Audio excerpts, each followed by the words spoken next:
Well, 2K Games, who are the creator of Mafia the Old Country, are actually pretty mad at gamers for comparing their game with Grand Theft Auto 6. And guess what? Some of the developers just came out and they just rashed out at gamers saying you're not supposed to compare both of these games, because when fans start comparing games that are usually not the same, then it just leaves a very bitter impression in terms of what to expect from the game, and some people just might end up expecting something completely different. And when the game does not deliver up to their expectations, it is of course going to backfire on the development team. Now, one of the developers named Alex Coates, he gave a lot of information about Enzo in particular, what kind of a character is going to be, and what we will finally get to experience in Sicily during the 1900s. Now, what he mentions here is that Enzo is going to be like a fan favorite character of all time, and that's the reason they wanted to make his character from the initial stages of his teenage life and then progress all the way into however storyline is going to be going. And according to the developer, it seems like the Don that you actually see in the trailer, he's the guy that Enzo is going to be answering to. And this character, Enzo in particular, is going to be starting off in a very humble way. He starts his story in a Sicilian sulfur mines. They were a hidden history, I suppose, to some extent for people, but there was this sulfur mining in particular using very young children. The Caruso, they were known as, and were a feature in the 19th century and the 20th century in Sicily, and there's a lot of people involved in there. So that's Enzo's backstory. So he's probably one of those child laborers or like slaves that was just gotten into this mines, which was run by a mobster gang named the Caruso. So now that we know what the backstory of Enzo is, so he grows up effectively in this harsh and uncaring environment, and then he escapes from that place early in our story, and then he finds his way into the mafia in ways that will be revealed inside the game. And that's when people get to play the game and experience who Enzo really is. And he obviously comes from a very humble background, so the mafia offers him an opportunity to make something of himself. He's come from the really low strata of Sicilian society at the beginning of the story. Now, he's really determined in order to do anything it takes to get something for himself and make something out of himself. Now, Nick Baines mentions that I think he's going to be a real fan favorite character, and he's going to have a very unique backstory compared to any other protagonist that we've had in the mafia storylines. And Enzo is a kid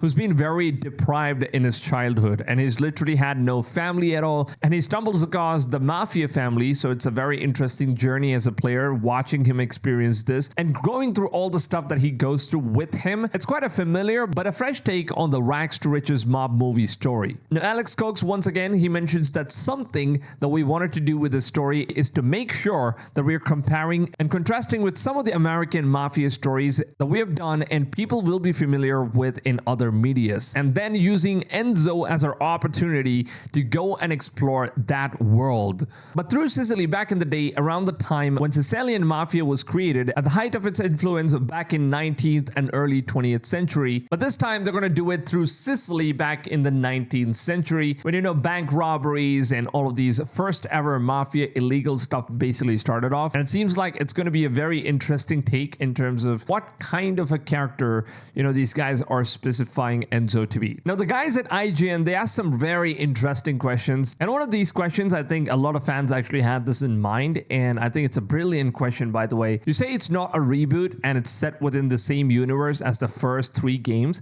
and for people who did play those games and are really invested in Mafia, will there be familiar characters in this game that we'll see in the game at a different stage of life? And are fans going to be seeing stuff in the game that's going to lead them into thinking that we've already seen in Mafia 1 and 2? To which the developer Nick Baines replies, stating that we're not going into all of those details right now. And I think to a degree that it's consistent to other Mafia games, so they've had things in the background that tie them together, but not necessarily explicitly in your face. But yeah, I think fans will be satisfied in terms of what you've been asking about all those stuff. Now, without getting too spoilery, it's definitely an intentional part of the main story, where it seems like this game is going to be connected to other Mafia games, and we know that the main character is going to be Enzo, and he's not a returning character. So Don Torrisi is similar, but not a returning character as well. So it's not like a direct prequel to like the first and second game. So there are definitely going to be similarities,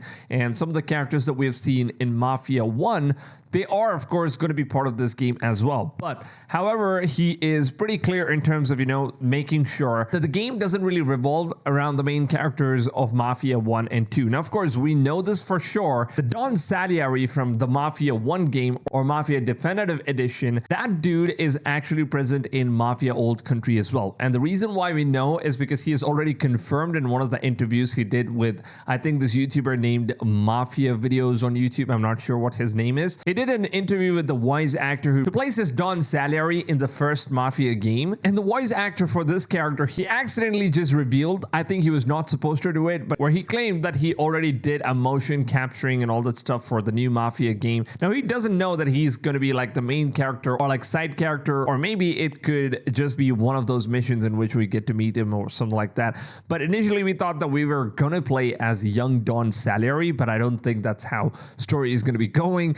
But anyways, Don Salieri is present in the game, and that's probably what Alex Cox is actually talking about as well, that some of the guys from the older Mafia games, they are going to be returning and all that stuff. So we don't really know on how exactly the entire storyline is going to go, but as far as what it seems, they are new characters, and these guys would probably be much more interesting compared to any other characters in the past, because now we're going to be playing as a much more younger version of a character who's going to enter into the Mafia, and then he grows into a fully grown man who then might later become one of the bosses or Mafia bosses who gets to be Don Salieri or whatever the storyline is going to go as. And IGN also asked the developers on structurally how does Mafia work. I assume we're going to be going a fully open world sizzly with the recreation of the island, but that appears not to be the case. With full recreation of the island, but that appears not to be the case. To which Nick Baines says, so the best way to look at this is to compare Mafia 1 and 2. And I think the way that we would describe Mafia 1 and 2, the way that we would describe Mafia 1 and 2 is pretty much the way we're going to be describing the Old Country as well. And I think a lot of fans would do the same as well. Now, the game is going to be a linear adventure, and it is set in a world around you where you can basically go off the path and you can just go ahead and explore the world and do a couple of open world activities and all that stuff. But at the same time, the game is really all about the main storyline and a much more linear storyline at the finest. So I think that if you use Mafia 1 or 2 as the touch-up points, then you'll probably know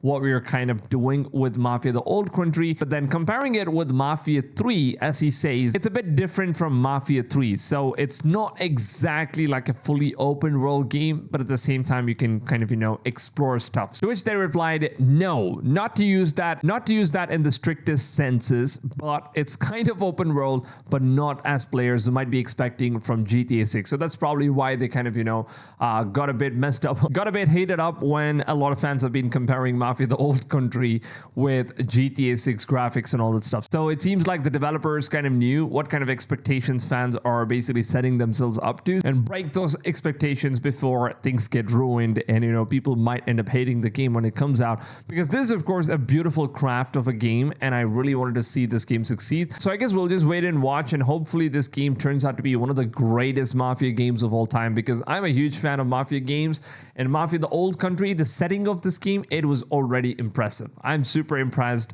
2K Games, Hangar 13, I am seriously waiting for Mafia the Old Country. It's one of my most hyped games. So you guys watching the video, let me know down below in the comments, what do you guys personally think about the new Mafia game? Are you guys gonna play it? I think it is one of those games that's not yet gone completely woke. I think 90% of all the games that's coming out in 2025, major games, it's already gone woke. The developers are woke, they've made the game woke, they're pushing in agendas and all that stuff. It's like one of those golden games that still hasn't gone woke, or at least as of now. And I'm pretty sure in the future, as we just keep moving into the future, either the game studio is going to get shut down or they will be forced in order to go woke. So enjoy it while you can, because as of now, we're getting some good games, and I don't think it's going to be lasting for a very long time as well. So yeah, with that being said, if you guys did go on and enjoy this video, please just take a few seconds of your valuable time, drop a like on this video. It really goes a long way to me as a creator. If you guys are interested in some hot gaming topics, as well as discussing some really weird, bizarre stuff that goes on in the world, like UFOs, aliens,